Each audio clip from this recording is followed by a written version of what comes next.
যারা তেল, জাল খাবার খেতে চান না তাদের জন্য আজকের রেসিপিটি একদম পারফেক্ট। খুব কম উপকরণে আজকে তৈরি করে দেখাবো খুবই সহজ এবং মজাদার ব্রেড দিয়ে আপেল পাই। যদি ঘরে কয়েক পিস ব্রেড থাকে আর ২টি আপেল থাকলে আপনারা সহজে এটি বানিয়ে নিতে পারবেন একদম সহজ উপায়ে। আসসালামু আলাইকুম everyone, welcome to Mehnu's mom's kitchen. ইফতারের টেবিলে বা বাচ্চাদের জন্য আজকে নিয়ে আসলাম ব্রেড আপেল পাই। তার জন্য আমি কিছু আপেল নিয়ে নিয়েছি। আপেলগুলাকে ভালো করে ধুয়ে পরিষ্কার করে নিলাম। এবার আপেলটাকে কেটে আমি টুকরো, টুকরো স্লাইস করে নিয়েছি। এই আপেলগুলাকে কেটে আমি একদম পাতলা, পাতলা স্লাইস করে নিয়ে নিয়েছি। এখানে আমি ২ টি মিডিয়াম সাইজের আপেল নিয়ে নিলাম। এই ২ টি মিডিয়াম সাইজের আপেলগুলোকে আমি পাতলা, পাতলা স্লাইস করে কেটে নিয়েছি। আমি দুনোটা আপেল এরকম করে স্লাইস করে একপাশে রেখে দিচ্ছি। যখনই আপনারা চুলাতে দিবেন তার আগ মুহূর্তে আপেলগুলাকে কেটে নিবেন, না হলে কালচে বা লালচে কালার হয়ে যেতে পারে। এবার চুলায় একটি ফ্রাই প্যান বসিয়ে তার মধ্যে 1/4 কাপ চিনি দিয়ে দিয়েছি, 1 টেবিল স্পুন দিয়ে দিয়েছি বাটার। বাটারটি যখন মেল্ট হয়ে আসবে তখন নেড়ে নিবেন, তার আগে নাড়তে যাবেন না। বাটারের সাথে চিনি ভালো করে মিশিয়ে নিয়েছি। চুলার আঁচ কিন্তু একদম লোতে রেখে চিনিগুলাকে গলিয়ে নিতে হবে। চিনি গলে গিয়ে যখন ক্যারামেল হয়ে আসবে তখন এর মধ্যে 1/4 টিস্পুন দিয়ে দিয়েছি দারুচিনি পাউডার বা সিনামন পাউডার। 1 টেবিল স্পুন দিয়ে দিয়েছি লেবুর রস। লেবুর রস দেওয়ার কারণে আপেলের গায়ে কালচে কালারও হবে না, আবার চিনিটা ক্যারামেলটাও শক্ত হয়ে যাবে না। চিনির ক্যারামেলটা ভালো করে মিশিয়ে নিলাম। তারপর দিয়ে দিয়েছি সেই স্লাইস করে রাখা আপেলের টুকরাগুলা। আপেলের টুকরাগুলা দিয়ে হালকা হাতে নেড়ে দিয়েছি। সবগুলো ভালো করে মিশিয়ে নিতে হবে ক্যারামেলের সাথে। চুলার আঁচ কিন্তু এ পর্যায়ে একদম লোতে রাখবেন। চুলার আঁচ লোতে রেখে এই আপেলগুলাকে ৩ থেকে ৪ মিনিট মতো রান্না করতে হবে।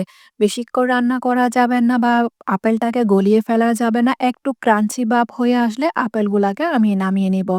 খেয়াল রাখতে হবে বেশিক্ষণ ধরে আপেলগুলো রান্না করতে যাবেন না। একটু ক্রাঞ্চি হয়ে আসলে আপেলগুলাকে নামিয়ে আমি ঠান্ডা করে নিব। এবার আমি নিয়ে নিয়েছি ব্রেড স্লাইসেস। যে পরিমাণে ব্রেড আপেল পাই তৈরি করব ওই পরিমাণের আমি ব্রেড নিয়ে নিলাম। এখন ব্রেডের চারপাশের ব্রাউন অংশগুলাকে কেটে বাদ দিয়ে দিলাম। ব্রেডের টুকরাটাকে বেলনির সাহায্যে ভালো করে পাতলা করে বেলে নিতে হবে। এই ব্রেডের টুকরাকে সব ব্রেড স্লাইসগুলাকে আমি এভাবে বেলনির সাহায্যে বেলে পাতলা করে একপাশে রেখে দিয়েছি। তারপর একটি বাটিতে নিয়ে নিলাম একটি ডিম।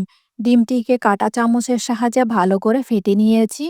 এবার একটি ব্রাশের সাহায্যে ব্রেডের চারপাশে আমি ডিমের মিশ্রণটা লাগিয়ে নিয়েছি। ব্রেডের চারপাশে ব্রাশ করে দিয়েছি ডিমের মিশ্রণটি। এবার একটি ছুরির সাহায্যে একটি ডিজাইন করে নিয়েছি। ব্রেড স্লাইসের একপাশে ছুরির সাহায্যে এভাবে করে একটি ডিজাইন করে নিলাম। আপনারা চাইলে করতে পারেন, না হলে স্কিপ করতে পারেন। ডিজাইনটি করে নেওয়ার পর তারপর একপাশে দিয়ে দিয়েছি সেই তৈরি করে রাখা আপেল রান্নাটি। ক্যারামেলস আপেলগুলা দিয়ে দিলাম একপাশে। তারপর ভালো করে সিল করে দিবে একটি কাঁটা চামচের সাহায্যে। ভালো করে সিল করে দিতে হবে যেন বেক করার পর এটা যেন খুলে না যায়। একটি কাঁটা চামচের সাহায্যে ভালো করে চেপে, চেপে বন্ধ করে দিবেন মুখটাকে। এভাবে করে সবগুলা আমি আপেল ব্রেড পাই তৈরি করে নিয়েছি। বেকিং ট্রের উপর আমি সব ব্রেড আপেল পাই নিয়ে নিলাম। এখন ব্রাশ করে দিব সেই ডিম দিয়ে।